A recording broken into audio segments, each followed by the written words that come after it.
So welcome to The Diplomat. My name is Stephen Taylor. Thank you very much for taking the time out to join us today. And it is another interesting show for you. Today I'm joined by Andreas Maager, the Consul General for Switzerland. Welcome, sir. It's good to have you here. Thank you for coming to join us. So tell us about you. You grew up in Switzerland. Whereabouts in Switzerland did you grow up? It's a city called St. Gallen. We are in the east of Switzerland, so about 80 kilometers from Zurich.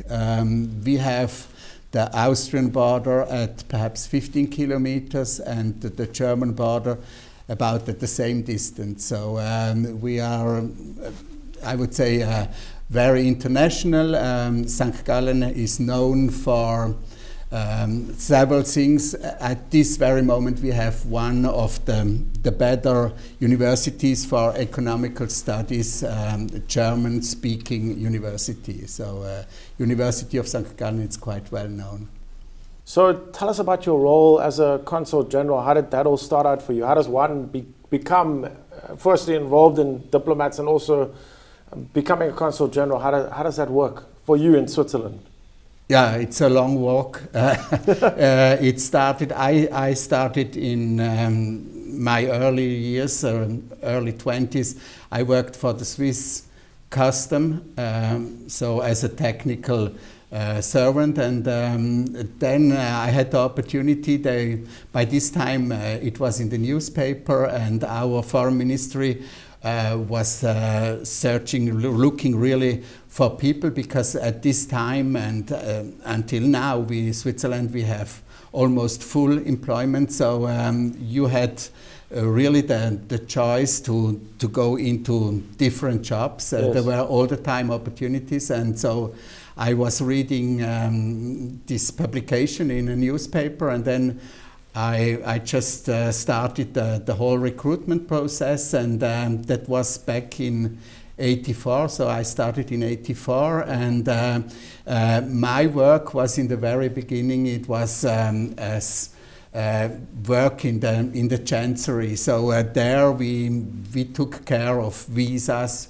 We take care of all the administration, accounting, a lot of this. Then Switzerland has something which is different from a lot of countries. For Swiss, it's mandatory to get registered with a Swiss representation when one leaves Switzerland for more than 1 year. So we have quite a good idea about number of Swiss living abroad. We have a population of more or less 8.5 million in Switzerland, and the Swiss living abroad, it's about the number of 800,000, 750,000 to 800,000. And so as a consulate and also as a Consul General, we take care of this Swiss, of our Swiss fellows. They are obliged, there is a rule that they had to register all changes in, wedding, then also divorce, marriage, all this we register it, and we send it then to Switzerland. So we have a register at the consulate, but we have the main register, it's back in Switzerland. And everybody stays to this rule, some with more discipline than the others. Especially I was posted, I told you, 2 times in the US, and in the US the divorce is not going and buy a croissant, but it's very often an easy thing to do. But then the formalities people forget about, and when they come to the consulate and ask for a new passport, we then find out that in the meantime, since their last communication, they have been married 2 times. Jeez. And divorced 2 times, and they are just going through this and without telling us. So wow. It's several times a difficult task to catch up. So I did this for 25 years in different positions in different countries. And then 2009, I went back to Switzerland for a job at the headquarters. And then 2013, I moved out again to Atlanta in Georgia, USA, and since 2017 in Cape Town. The job has then changed a little bit. I'm not taking care anymore of vital statistics and bringing the forms to or sending the forms to Switzerland. It's a job we call defense of public interest. So we try to promote Switzerland in the fields of cultural, then commerce, economic issues. We have also the connections and relations with not the national government, but with the government of the 3 provinces we cover out of Cape Town. So it's the Western Cape province, the Eastern Cape province, and then also the Northern Cape province. So that's your areas? That's the areas we cover. And we have then also the community, the Swiss community. We are also, I go when there are events and when they have social activity. I'm there to represent, together with the other members of the consulate, to represent Switzerland. And yeah, that's it in a nutshell. And we have also strong connections with our embassy in Pretoria. So you said that you have been in the service of being a diplomat for 36 years. Did you start off when you were 5? I'm not as young as I look like, but no. I started at 25, so and I'm now in early 60s. And you look good. Yeah, thank you. You must tell me what you eat. A lot of cheese. Oh, really? Yeah. Talking about that, what is Switzerland's food? So I know Swiss cheese is very popular. What are chocolate? I'm sure you eat a lot of chocolate, right? Yeah, I try not to eat too much. Like Roger Federer, he said he all the time likes, but I mean he's performing more physically than I am. But no, the food in Switzerland, I think it's also a little bit an explanation. We have in Switzerland, we have 3 different main communities. We have the German-speaking community, we have the French-speaking community or part of Switzerland, and the Italian-speaking part. We have then also a little bit of Romansh, but then the main linguistic regions are these 3. And this brings also automatically the food. So we have the German-speaking part, they have more of the, it's more connected perhaps with the German food, potatoes, all these things, pork, meat. Then the French-speaking is more connected with the French food, and so it's perhaps more sophisticated, I don't know. And then the Italian, Ticino, they are more to Italy, so it's then a risotto and things like this. So I think it gives a huge variety in our food, and we like it. So. And then when you came to Cape Town, we love braaiing. Do you have a braai? Have you had a braai since you've been here? I'm sure you have. But I think in Europe they call it a barbecue, right? Yeah, but it's different. It smells, I think, even better here in South Africa. Of course it does. But that's perhaps of the Boerewurst. But when we say it was really an experience a colleague of mine at the embassy had. They were speaking about braai, and then they had some South African friends coming over. It was before the coronavirus time, and then they said, no, that's not what we call a braai, because there were a lot of steaks and then perhaps some wheel sausages, and then perhaps also pork chop, but they said no, there is a clear definition of a braai, and they didn't match it. So I would not invite people for a braai at our place, more like you said, for a barbecue. Okay. And tell me about Switzerland. You've got the Swiss Alps, so that means that Switzerland is it cold there? I don't know, I'm asking you. No, I would say it's general informations like this. it can be on the cooler side, that's for sure.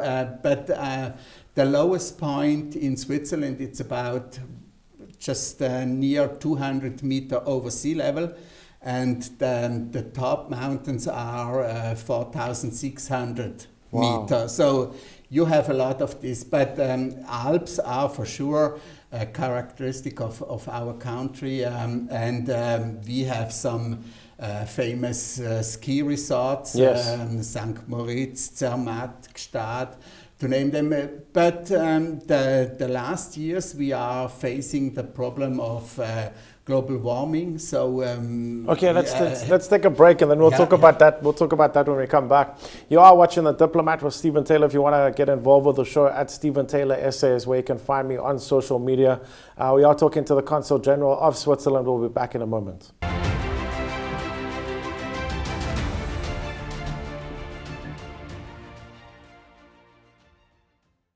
Welcome back to The Diplomat with Stephen Taylor. It's good to have you here. Thank you for taking the time to join us today. We're still in conversation with the Consul General of Switzerland. He hasn't got his army knife out yet, so we're still okay. Andreas Maager, you still okay? You still fine? I'm doing fine. Did you bring your army knife with you? No, it's in the car. Thank goodness. Gosh. So tell us about the Swiss army knife. Oh, the Swiss army knife. I mean, that's... I think that's just an excellent product, and it shows well. And it shows a lot, or it represents a lot of Switzerland, because it's about innovation.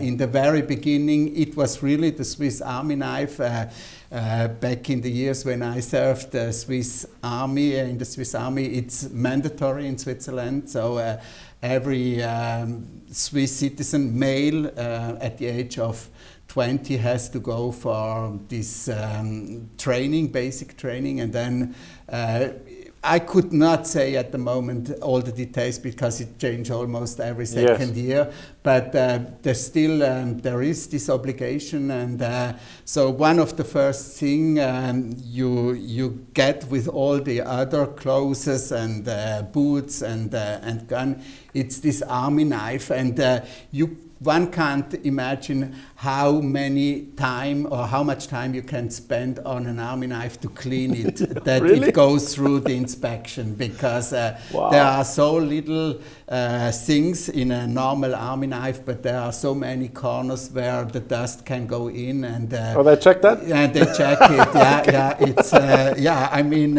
either it's clean and working, or you can't use it. So. That must have taught you a lot of discipline, right? I mean, something that kind of, in many ways, is lacking in society at the moment. Discipline is important because it teaches you a lot about yourself. Yeah. I perhaps, if you give me the occasion or the opportunity to speak a little bit longer about this, when I have some opportunities like today to show and speak about Switzerland, I don't compare Switzerland to a knife, Swiss army knife, but to a clock. And I think Switzerland, we are, I would say, amongst the most successful nations or countries in the world. We are also a small country. Perhaps it's easier to get there as a small nation than as a big nation. But for Switzerland, I think it's important that the whole population and everybody living in this country is aware of that in a society like in a clock, you have small wheels and you have big wheels. And if for one reason or the other, the small wheel stops working properly, the big wheel has sooner or later a problem. And so you speak about being the discipline. I would say yes, we are not living like Hong Kong, but Switzerland has only surface of 41,000 square kilometers, and with a population of 8.5 million, and with all the Alps, all the lakes, it makes quite. The population is living in a lot of cities and very close. So it's important that everybody is the civic sense. It's important, but then also understanding each other of the role one has to play. So I think in Switzerland we have a lot of institutions, and the army is an important one, the military service. Yes. But other things also we have, like also the members of parliament. They are not professional, they are milies, so they go to the session 3 to 4 times a year for 3 or 4 weeks. They do the politics, but the other way, the rest of the year they have their jobs. They are in the civil society. They are whatever jobs they have. And it's not all are CEOs of big companies. They have jobs, like you and me. And so I think that's the very important of Switzerland. The way that people, the way they understand the country, it's also that they invest themselves, sports, a lot of societies we have, the people doing sing together, then the sport, all this, it's a lot of, we have professional football clubs, but we have a lot, it's just everybody gives of the free time to this society and to make them running. And I think that brings a lot of people understand that there are bigger guys and there are smaller guys, but everybody is important for everyone's equal functioning of the country. And when you go to vote, we go very often to vote. They know that they are equal, and one person is one voice. And another thing which I think for me is also key to Switzerland, it's this famous word by John F. Kennedy when he said, doesn't matter, it's not important, or you should not ask all the time what the state can do for you, but what can you do for the state. And I think it's people are perhaps becoming more and more individual, but in Switzerland, if we had to stay together, I think we still can stay together, and we know that the bigger interest is the interest for the country where we live. Andreas, tell me, coronavirus came along, something that we've never experienced in our lifetime. How has Switzerland handled the coronavirus, and how has your job been here as a Consul General in sending people back to Switzerland from South Africa? Switzerland, I mean, we don't know actually when this whole virus, when it came for the first time to Europe. We know that it's probably earlier than what we think, that perhaps January was not the first time. And Switzerland was then not at the very beginning concerned, but we have the Ticino region, the Italian-speaking region, that's just, it's about 40-50 kilometers north of Milano. And as everybody knows, the northern Italy became a hot spot for the virus in Europe, one of the first spots. And we have, like we have it also in other regions, the region of Geneva, the region of Zurich, the region of Bâle, we have a lot of foreigners coming to work every day to Switzerland. They cross the border and then they work in Switzerland. In the night they go back to their living place and residence, which is then abroad. So Italians are coming to work in Ticino. They work a lot, work in hospitals, they work in the service industries, and then in the night they go back. So Ticino was there where it first appeared and where we had for a long time the biggest challenges and the situation we were at most. So our federal councillor, our government then takes steps. It was not, you can't compare it with the lockdown here in South Africa.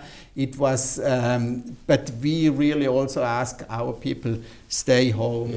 There was a lot of information every day. There was a press conference, and in the beginning we repeated it. all the measures that were be taken, and also to make the like also here the infrastructure, the hospitals ready to have then the potential to get the people Yes. in. And so this was then going on for about 4 weeks, 5 weeks, and then we lowered the measures. So after the week after Easter, I think it was the 27th, some shops opened the shops for the food. They were all the time open, but beside this, everything was going down. But Sure. we have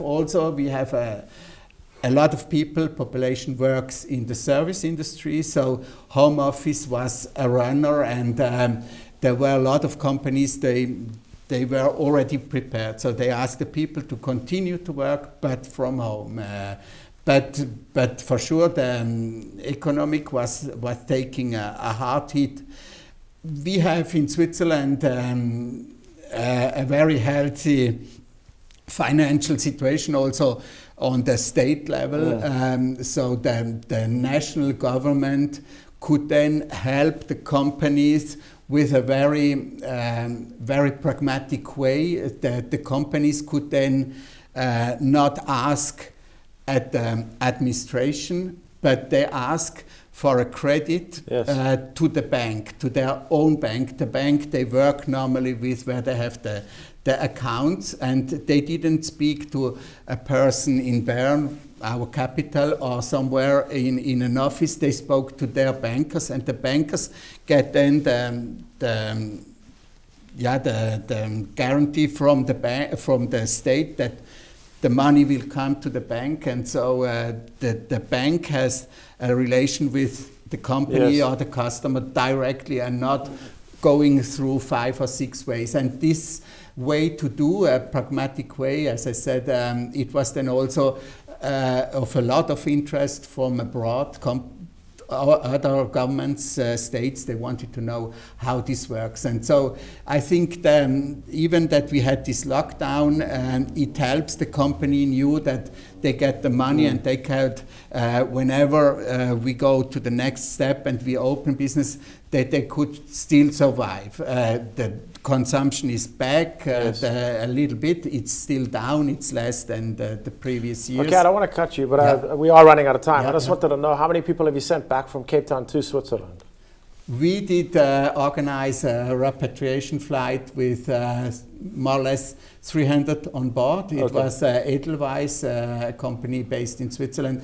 But we took also about a third were other Europeans, and we had about 17 nationalities on this flight. Wow. So as we can also give our citizen to European flights or German, whatever, we also said we had to show the solidarity, and I think that's a key word for this virus, for the way we fight with it. It's solidarity, and we showed solidarity by taking up, as I said, about a third, so 100 foreigners. Andreas Maager, Consul General of Switzerland. Wow, the time goes quick, eh? We must get you back, definitely. We have to get you back on the show again to talk about more things to do with Switzerland. I enjoyed it. Thank you for your time. Yeah, thank you. Another episode of The Diplomat with Stephen Taylor. Thank you very much for taking the time out to join us today. Thank you to the crew behind the scenes who make this show possible. Thank you to Johan and the rest of the team. Thank you, guys. At Stephen Taylor SA on social media. Catch you back next week, same time, same place. God bless.